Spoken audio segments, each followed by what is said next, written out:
The humidity in Brooklyn was suffocating. A heavy, wet blanket that made my graduation gown stick to my skin, but the chill settling in my chest had nothing to do with the weather. Around me, the air vibrated with a chaotic symphony of joy. There were shrieks of recognition, the frantic waving of parents trying to spot their children in the crowd, and the rustle of bouquets wrapped in cellophane. Every other graduate seemed to be anchored by a support system, a tribe of people who had shown up to witness their crossing of the threshold. I stood alone near the vendor carts, my grip tightening on my phone until my knuckles turned white. I refreshed the screen. Nothing. I closed the messaging app and opened it again. Still, nothing.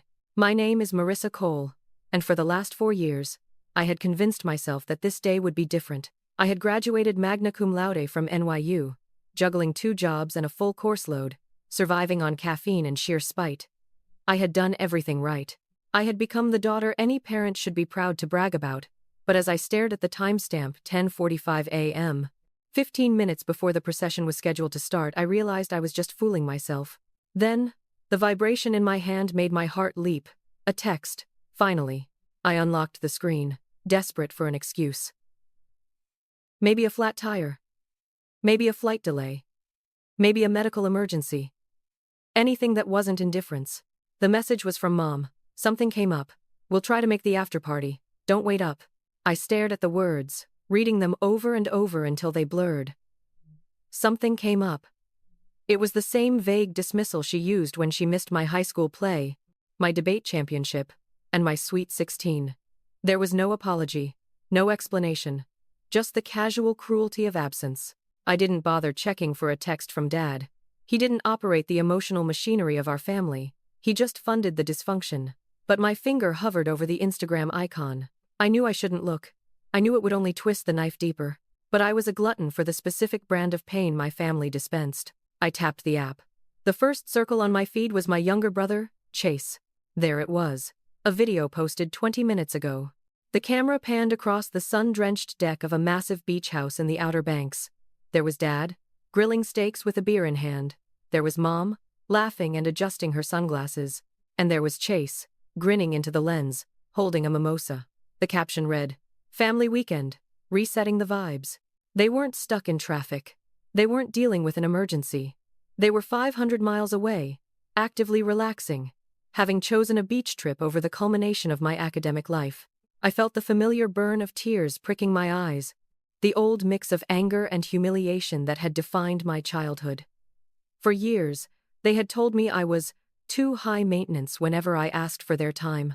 They saved their energy for Chase, the golden child, the visionary, who had dropped out of 3 different colleges to pursue entrepreneurial ventures that were essentially just burning Dad's money. Meanwhile, I was the invisible workhorse, the one expected to succeed without support, so they could focus their resources on fixing Chase's mistakes. But as I looked at Chase's smug smile on the screen, something inside me shifted. The tears didn't fall. Instead, the heat in my chest turned from sorrow into something cold and hard, like steel tempering in ice. They thought I was the same Marissa they could guilt-trip into silence. They thought I would stand here, swallow my disappointment, and maybe send a passive-aggressive text that they would ignore. They thought I was powerless. They didn't know about the folder in my bag. 2 months ago, my life had changed in a way they couldn't imagine. My Aunt Meredith in Denver, the black sheep of the family, who Mom had excommunicated years ago, had mailed me a package. She had been asked by Mom to store some old files, but Meredith, being Meredith, had looked inside. The documents were financial records. They detailed a trust fund left to me by my grandmother, a fund that was supposed to cover my entire tuition and living expenses, a fund my parents had sworn up and down had evaporated in the market crash. They had lied. The records showed the money hadn't been lost. It had been withdrawn, systematically liquidated, and transferred into a high-risk crypto startup founded by Chase, a startup that had imploded 6 months later. They had stolen my future to fund his failure. When I first read those papers, I felt like the floor had cracked open. I had spent 4 years eating instant noodles and working night shifts at a library, racking up student loans, while they burned my inheritance on a golden parachute for their favorite son. That betrayal had birthed a new version of me. For the last 8 weeks, I hadn't been sulking. I had been networking. I had leveraged my internship at a top-tier equity firm to build connections with people who valued competence over bloodlines. That was how I met Julian Hart. Julian was a titan in the venture capital world, a man who ate entrepreneurs like Chase for breakfast. When he saw my portfolio and heard my story, he hadn't offered pity. He had offered a cigar and a question. "Marissa," he had asked, leaning back in his leather chair in a high-rise overlooking Central Park, "what does justice look like to you?" I stood outside the Barclays Center now, the sounds of the crowd fading into a dull roar in my ears. I put my phone away. Justice didn't look like a screaming match. It didn't look like a tearful confrontation in a living room. Justice looked like a $2 million vintage Maybach Landaulet limo, which was currently idling 3 blocks away. It looked like the chauffeur checking his watch, waiting for my signal. It looked like the camera crew Julian had hired under the guise of filming a day in the life of a top graduate documentary. My parents thought they were skipping a boring ceremony to avoid the awkwardness of seeing me. They thought they were safe in the Outer Banks. But looking at the background of Chase's video again, I noticed something odd. The time on the stove clock behind Dad didn't match the current time. The lighting was wrong for mid-morning. They weren't in the Outer Banks. That was a pre-recorded video. I scanned the street, my eyes narrowing. If they lied about where they were, that meant they were close. They were hiding. They were cowardly enough to skip the event but nosy enough to want to see if I failed. I took a deep breath, smoothing the front of my gown. The sadness was gone, replaced by the thrilling hum of adrenaline. I wasn't the victim today. I was the director of the show. I tapped my earpiece, a small device hidden by my hair. "Bring it around," I whispered. "It's showtime." Have you ever had a moment where you realized your family or friends didn't just make a mistake, but actively chose to hurt you? How did you handle the realization that you were on your own? Listen to me closely. If you have ever felt the sting of betrayal, or if you are the black sheep fighting for your own spot in the sun, I need you to smash that like button right now. It tells the algorithm that we don't accept disrespect. Subscribe and turn on notifications because Marissa is about to serve a plate of revenge that is best served ice cold, and you do not want to miss a single second. Comment below. Tell me what city and country you are watching from. Let's show the world that we are a global family that actually supports each other. The sleek obsidian beast turned the corner onto Flatbush Avenue, parting the gridlock of yellow taxis and sensible sedans like a shark cutting through a school of minnows. It was a Maybach Landaulet, a car that didn't just whisper wealth, it screamed power. The rear roof was retracted, exposing the cream-colored leather interior to the Brooklyn sun. I watched the crowd's reaction as the vehicle glided toward where I stood. The chatter of thousands of people died down, replaced by a collective intake of breath. This wasn't a car you saw every day. This was a car you saw in music videos or royal processions. The chauffeur, a man with the posture of a palace guard, brought the vehicle to a halt exactly 3 feet from me. He stepped out, his white gloves stark against the black paint, and opened the rear door with a flourish that silenced the nearby sidewalk. "Ready, Miss Cole?" he asked, his voice low. "Ready," I said, sliding into the back seat. We didn't go far, just a loop around the block to rejoin the queue for the main graduate drop-off point, but that was all I needed. Inside the car, the air was cool and smelled of expensive leather and possibility. Julian had thought of everything. There was a chilled bottle of water and a tablet streaming the live feed of the graduation entrance.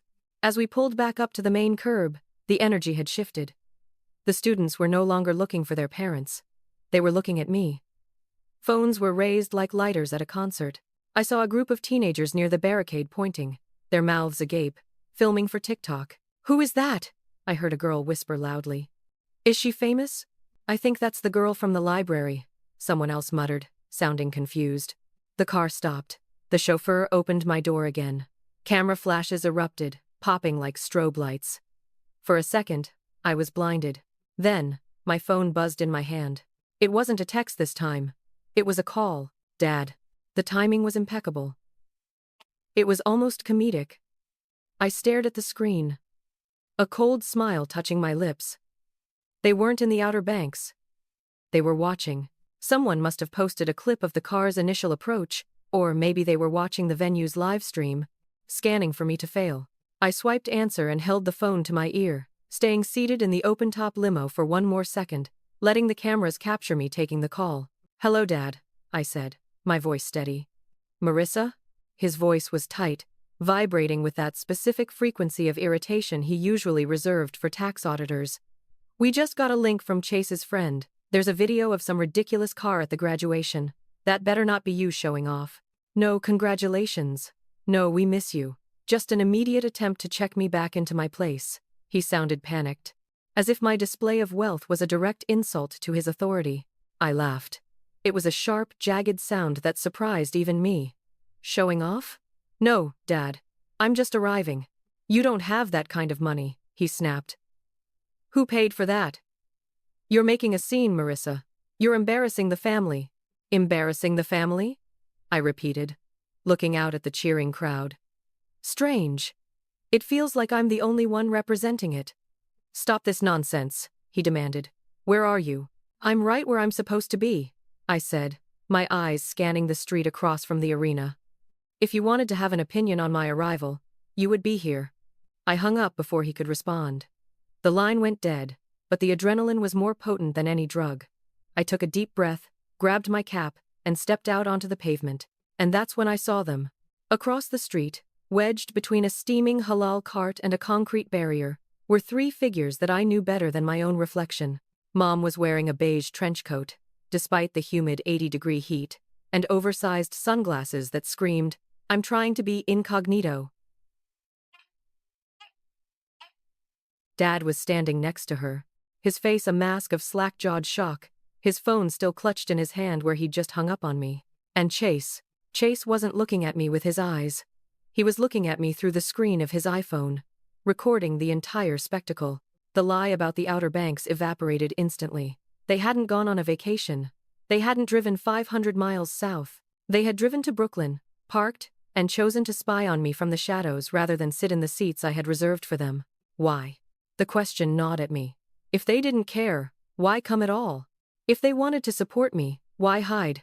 It made no sense. They looked like paparazzi, stalking a celebrity, not parents attending a milestone. A camera flashed near my face, bringing me back to the moment. To the crowd, I was the mystery heiress of the hour. If I stormed over there across 4 lanes of traffic and started screaming at my family, I'd look like a brat. If I cried, I'd look weak. So, I did the one thing that I knew would hurt them the most. I acknowledged them. I turned my body squarely toward the halal cart. I lifted my chin, locked eyes with my mother behind her dark lenses, and offered a small, pitying wave. It wasn't a wave of greeting. It was the kind of wave a queen gives to a peasant she doesn't have time to speak to. Mom stiffened visibly, her hand flying to her mouth. Dad took a step forward, as if to rush into the street, but the traffic light changed, sending a stream of honking taxis and buses between us, a physical barrier to match the emotional one. I didn't wait for the light to change back. I turned on my heel, the hem of my gown sweeping the pavement, and walked up the stairs of the Barclays Center. "Miss Cole," a reporter shouted from the press pen Julian had arranged. "Who are you wearing? What's next for you?" I paused at the top of the stairs, looking back one last time.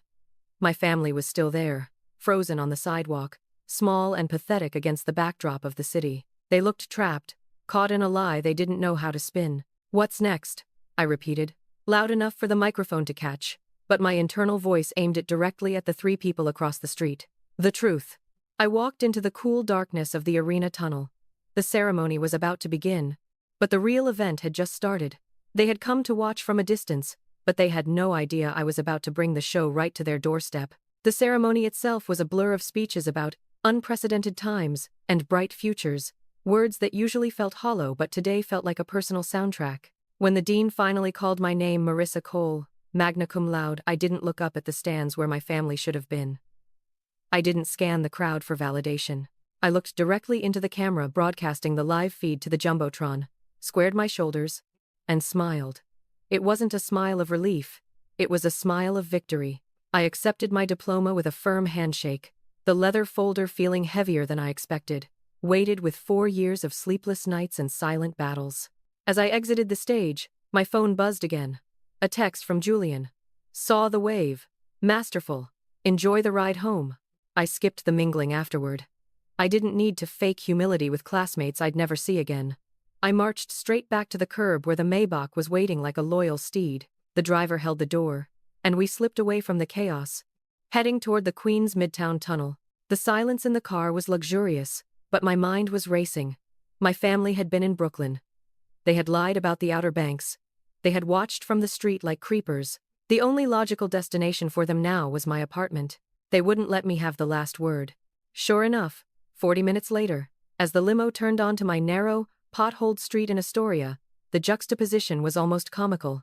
The $2 million car navigated around double-parked delivery trucks and trash bags, pulling up in front of my peeling pre-war brick building. And there they were. They were standing on the stoop, looking absurdly out of place. Mom was pacing, her heels clicking on the cracked concrete. Dad was leaning against the railing, arms crossed, looking like a thundercloud. Chase was sitting on the steps, scrolling on his phone, looking bored. They had beaten me home. Of course they had. They probably sped the whole way here, fueled by indignation. The chauffeur opened my door. I stepped out onto the sidewalk, the diploma still clutched in my hand. The street went quiet. My neighbors, usually loud and invisible, were peeking out of windows. Mrs. Gorski from 2B was openly staring from her balcony. "You're here," I said, my voice flat. I didn't move toward them. I stood by the open door of the limo, using it as a shield and a weapon. Mom stopped pacing. She looked at the car, then at me, her expression a tight grimace of confusion and anger. "We need to talk, Marissa. Now." "Do we?" I asked. "I thought you were in the Outer Banks. Long drive back, isn't it?" "Cut the sarcasm!" Dad barked, pushing off the railing. "We saw the stunt you pulled. Who is paying for this? Are you in trouble? Is this some kind of escort thing?"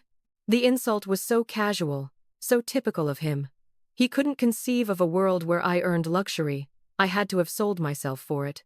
"It's a gift," I said calmly, "from people who actually showed up." "We were there," Mom blurted out, her voice shrill. "We were right across the street." "Hiding," I corrected her. "Behind a hot dog cart." "Why, Mom? Why lie about the beach? Why come all the way to Brooklyn just to hide?" Mom exchanged a look with Dad. It was a look of guilt, heavy and undeniable. She took a breath, and the truth finally started to leak out. "We didn't think you'd walk," she whispered. We thought you were going to fail." The words hung in the stale Queen's air, heavy and toxic. "We thought you were going to fail." It was a confession so naked, so devoid of parental instinct, that it actually stunned me into silence. The sounds of the neighborhood, a distant siren, the rumble of the subway train on the elevated tracks faded into a dull buzz. "Fail?" I repeated, my voice barely a whisper. "I've been on the dean's list for 6 semesters, Mom. Why would you think I'd fail?" Dad stepped in, adjusting his polo shirt as if uncomfortable with the humidity or the truth. "Oh, come on, Marissa. You were working 2 jobs. You were taking a double course load. Chase said you were barely sleeping. We did the math. We didn't want to sit there for 4 hours," Mom added, her voice gaining a defensive edge. "Just to have your name not be called. It would have been humiliating for everyone. We were trying to spare you the pressure." I looked at them, really looked at them. They weren't protecting me. They were betting against me. They had constructed a narrative where I was the family failure, the frantic, over-emotional daughter who bit off more than she could chew, and they were so committed to that narrative that they couldn't even risk showing up to be proven wrong. "So you lied," I said, my voice hardening. "You made up a beach trip so you wouldn't have to witness my hypothetical failure." "It wasn't a lie. It was a soft exit strategy," Dad grumbled. "We were going to go to the beach. But then Chase saw the phone." I shifted my gaze to Chase. He was leaning against the railing, looking bored, but there was a flicker of malice in his eyes. "My friend sent me a TikTok," Chase said, shrugging. Title was, "Mystery Girl Pulls Up in Maybach." It had like 2 million views in an hour. I recognized the hair. "And the dress," he smirked. "I told Mom and Dad, there's no way Marissa rented that unless she's dealing drugs or snagged a sugar daddy. We had to come see the train wreck." The final piece of the puzzle clicked into place. They hadn't rushed over here because they felt guilty about missing my graduation. They hadn't come to apologize. They came because of the limo. They came because they smelled money, or scandal, or both. They were like sharks sensing blood in the water, circling to see if I had actually become someone worthy of their attention, or if I had done something illegal that they needed to distance themselves from. "You came out of curiosity," I said, feeling a strange sense of calm wash over me. The last tether of emotional attachment I had to them finally snapped. You wanted to see if the investment finally paid off. Don't be dramatic, Mom snapped, glancing nervously at the neighbors who were now openly watching from their stoops. We're here now. We're asking you a simple question. Where did you get the money, Marissa? Because if you're in trouble, it reflects on us. Yeah, Dad crossed his arms. That car costs more than this entire block. Explain yourself. I looked at the Maybach, then back at my father. He looked so small, so petty. He was worried about his reputation, worried about my finances. But he hadn't asked a single question about my degree. You want to talk about finances? I asked, reaching into the oversized tote bag I had carried with me out of the car. You want to talk about where the money went? What are you talking about? Dad narrowed his eyes. I'm talking about the truth, I said. Since you're all here, and since the neighbors are watching, let's talk about the crypto startup. Dad's face drained of color. Chase stopped scrolling on his phone. The air on the sidewalk suddenly felt very, very cold. Let's go inside, Mom hissed, reaching for my arm. I took a step back, out of her reach. No, I said loudly. I think we'll do this right here. Marissa, you are making a scene, Dad hissed, glancing frantically at Mrs. Gorski, who was now leaning so far over her balcony railing she was practically in our conversation. Get inside, now. I'm done going inside, I said, my voice steady and carrying clearly in the quiet street. I'm done hiding your secrets. I reached into my bag and pulled out the manila folder, the one Aunt Meredith had saved. It looked innocuous, just a collection of papers, but it was a grenade. I didn't hand it to them gently, I tossed it. The papers fluttered through the air, scattering on the concrete steps at their feet. What is this? Chase scoffed, bending down to pick up a sheet.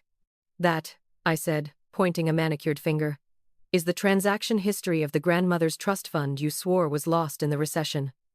Look at the dates, Dad. Dad stared at the paper in Chase's hand. His face went from red to a sickly shade of gray. August 12th. I recited from memory. 3 days before my freshman tuition was due. You withdrew $50,000. September 4th. Another $30,000. By Christmas, the account was empty. We had expenses, Mom stammered, her hands trembling as she clutched her purse. The business was struggling, Marissa. We had to keep the lights on. Liar, I said. It wasn't a scream, it was a fact. Flip the page, Chase. Chase frowned, turning the document over. Transfer to C Ventures LLC, I read. That's you, isn't it, Chase? That was your first startup. The crypto exchange that never actually exchanged anything. The silence that followed was absolute. The neighbors weren't even pretending to look away anymore. You stole my education, I said, my voice dropping to a dangerous low. You watched me work double shifts at a diner. You watched me take out loans with 6% interest. You watched me cry over tuition bills. And the whole time, you had my money sitting in a digital wallet that Chase forgot the password to. It was an investment, Chase suddenly shouted, throwing his hands up. It would have paid off 10 times over if the market hadn't crashed. You're being so selfish, Marissa. It was for the family. It wasn't a big deal. That was the spark. Not a big deal? Mom's voice cracked. She turned on Chase so fast she nearly tripped. Not a big deal? She knows, you idiot. She has the records. So what? Chase rolled his eyes. We're family. She can't sue us. Shut up! Mom screamed, the facade of the composed suburban matriarch shattering completely. She shoved Chase hard in the chest. Just shut up. Do you have any idea what you've done? Do you have any idea how this looks? It looks, I interrupted, cutting through their chaos like a knife, like fraud. Dad looked up, sweat beading on his forehead. He wasn't looking at me as his daughter anymore. He was looking at me as a plaintiff. Marissa, he started, his voice shaking. We intended to pay it back. We just got behind. You didn't intend to pay anything back, I said. You intended to bury it.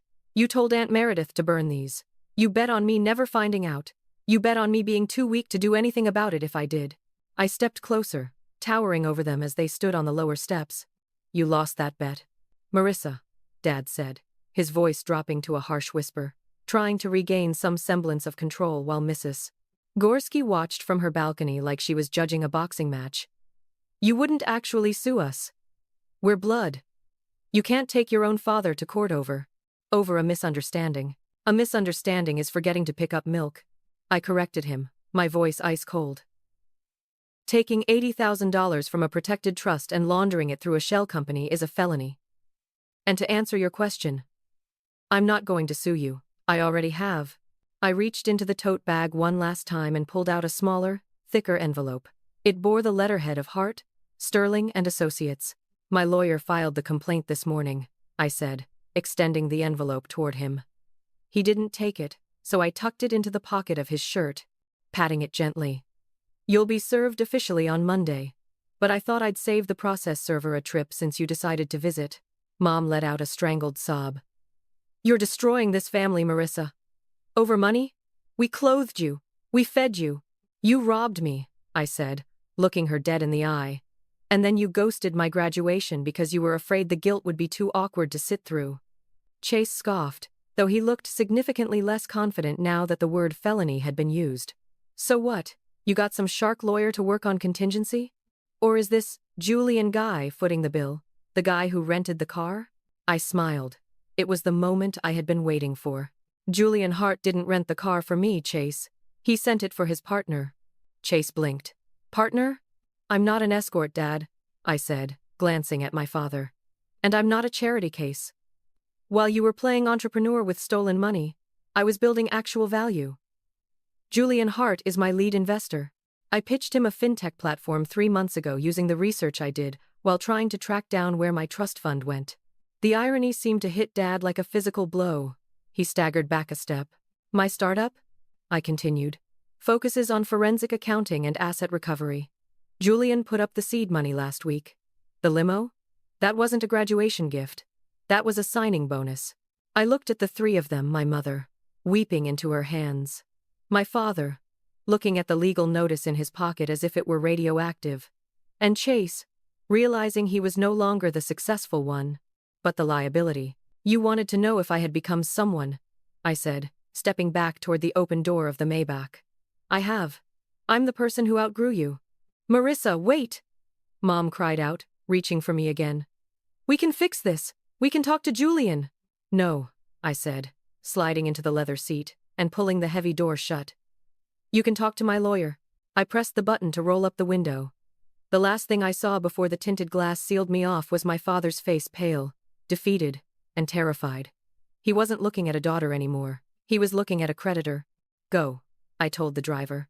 The engine purred to life, and we pulled away from the curb, leaving my family standing in the exhaust fumes of my success. The Queensboro Bridge stretched out ahead of us, a lattice of steel connecting the boroughs, but it felt more like a drawbridge pulling up behind me. I watched the skyline of Manhattan approach, the setting sun casting long, golden shadows against the glass skyscrapers. For the first time in my life, the silence wasn't heavy.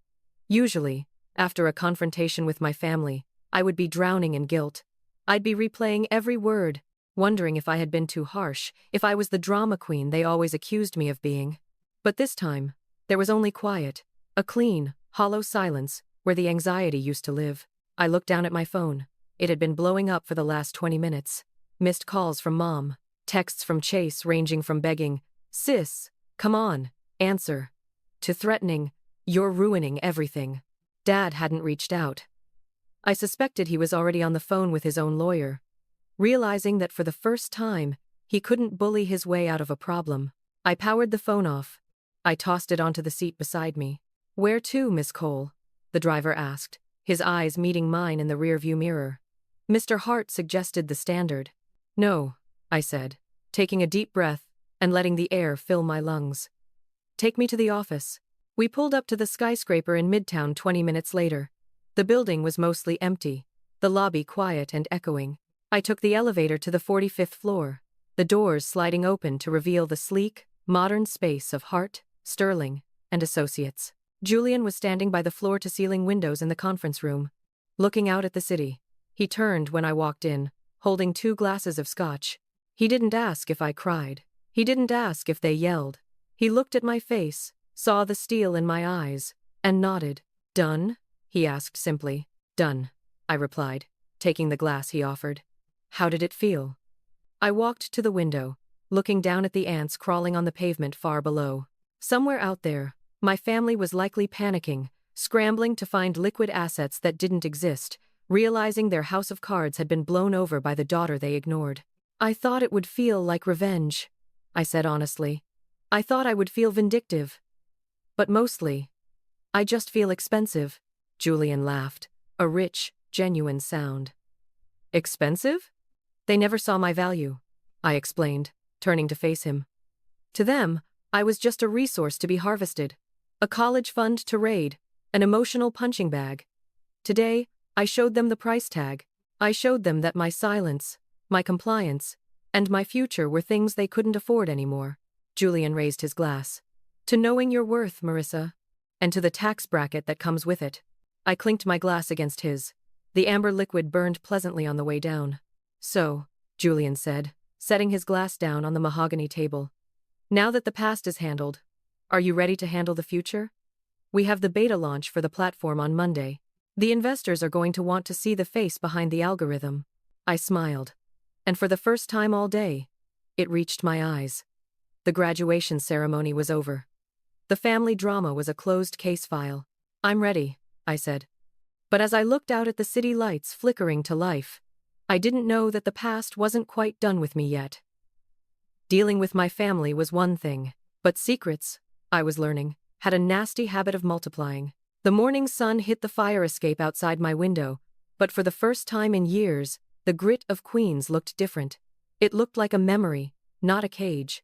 I spent the morning packing. Not everything, just the things that mattered. My books, my laptop, the photo of Aunt Meredith. The rest I would leave for the landlord to deal with, or for the next struggling student who moved in. Julian had arranged a corporate suite for me in Tribeca starting today. I picked up my phone. It had eventually died the night before, and when I plugged it in, the notifications cascaded down the screen like a waterfall. Voicemails from Dad, pleading. Texts from Mom, guilt-tripping. A long, rambling message from Chase blaming bad financial advice. I didn't listen to them. I didn't read them. I simply went to settings and hit block caller on all 3 contacts. The silence that followed wasn't empty. It was heavy with relief. It felt like setting down a backpack I'd been carrying uphill for 2 decades. I taped up the last box and grabbed my keys. I had one last stop before the movers arrived.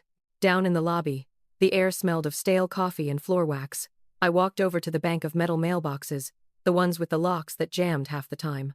I needed to make sure I hadn't missed any final bills or official notices before I forwarded my address. Box 402 stuck, as usual. I jiggled the key, giving it a sharp hip check, and the little metal door popped open. It was mostly junk coupons for pizza, a flyer for a dentist. I scooped it all out, ready to toss it into the recycling bin by the door. But then my thumb brushed against something different. It was a small, cream-colored envelope. The paper was high quality, thick and textured, completely out of place among the glossy takeout menus. There was no stamp, no return address. It hadn't been mailed. Someone had slipped it into the slot by hand. On the front, written in elegant, cursive black ink, was just my name, Marissa. I frowned, looking around the empty lobby. Had Julian sent a courier? No. He would have texted. Had my parents come back? No, this wasn't their style. They wrote in frantic scrawls or sent angry emojis. They didn't use stationery that cost $5 a sheet. I slid my finger under the flap and tore it open. Inside, there was a single index card. No letterhead, no signature. Just one sentence written in that same unfamiliar, precise handwriting. You don't know the whole truth about your family. My breath hitched. I flipped the card over. Nothing. I looked inside the envelope. Empty. The triumph of yesterday, the feeling of being untouchable, suddenly wavered. This wasn't a threat from Chase. This wasn't a plea from Mom. This was something else. You don't know the whole truth. I had the bank records. I had the confession. I had the lawsuit. What else could there possibly be? I stood there in the lobby of my old life, holding the card, and realized with a sinking feeling that my graduation hadn't been the end of the story. It was just the end of the first act. And the second act was already beginning. The Tribeca loft was everything my apartment in Queens wasn't. Open, airy, and silent. The floor-to-ceiling windows offered a view of the Hudson River, the water churning gray and powerful under the afternoon sun. I set the box containing Aunt Meredith's photo on the marble kitchen island. Julian was already there, reviewing the beta launch metrics on a tablet. He looked up as I entered, his eyes immediately dropping to the cream-colored envelope in my hand. "Trouble?" he asked. "I'm not sure yet," I said, sliding the index card across the marble counter toward him. Julian read the sentence without touching the card. "You don't know the whole truth about your family." He didn't scoff, and he didn't look worried. He just arched an eyebrow. "Cryptic," he noted. "Hand delivered? Found it in my mailbox. No postage." Julian tapped the countertop. "We can run fingerprints. We can check security footage from your old building. If someone is trying to intimidate you, Marissa, they picked the wrong day to start." I looked at the card again. An hour ago, standing in that dingy lobby, I had felt a flicker of fear, but here, surrounded by the tangible proof of my new life, the startup, the legal team, the seven-figure backing, the fear had evaporated. "I'm not intimidated," I realized, saying the words aloud. For 22 years, I was scared of them. Scared of their judgment, scared of their neglect. But they played their hand yesterday. They showed me exactly who they are: thieves and cowards. I picked up the card. The handwriting was elegant, almost old-fashioned. "This isn't from them," I said, a sudden certainty taking hold. "Chase spells at a third-grade level, and Mom uses purple gel pens. This is from someone else. Someone watching them." "An ally?" Julian suggested. "Or a loose end," I replied. "My parents stole $80,000. You don't commit fraud like that without leaving a trail, or without someone else knowing where the bodies are buried." I walked over to the window, looking out at the city that finally felt like mine. My phone was still off, still blocking the desperate noise of the people who had raised me. I had served them with a lawsuit that would likely bankrupt them. I had stripped away their golden child's future to reclaim my own. I had arrived in a $2 million limo and left in a cloud of exhaust. That was the revenge. But this card? This was the sequel. "Do you want to drop it?" Julian asked, coming to stand beside me. "Focus on the company. We can let the lawyers handle the fallout." I smiled, and this time, it was a predator's smile. "No," I said softly. "I'm a forensic accountant, Julian. I find things that people try to hide. If there is more truth to uncover, if there is a bigger secret than the money, then I want it." I turned back to him, slipping the card into my pocket. "My family tried to erase me," I said. "Now, I'm going to investigate them. Every ledgers, every secret, every lie. If they think the lawsuit is the end, they're wrong." I looked at the city, shining and vast. "It's just the beginning."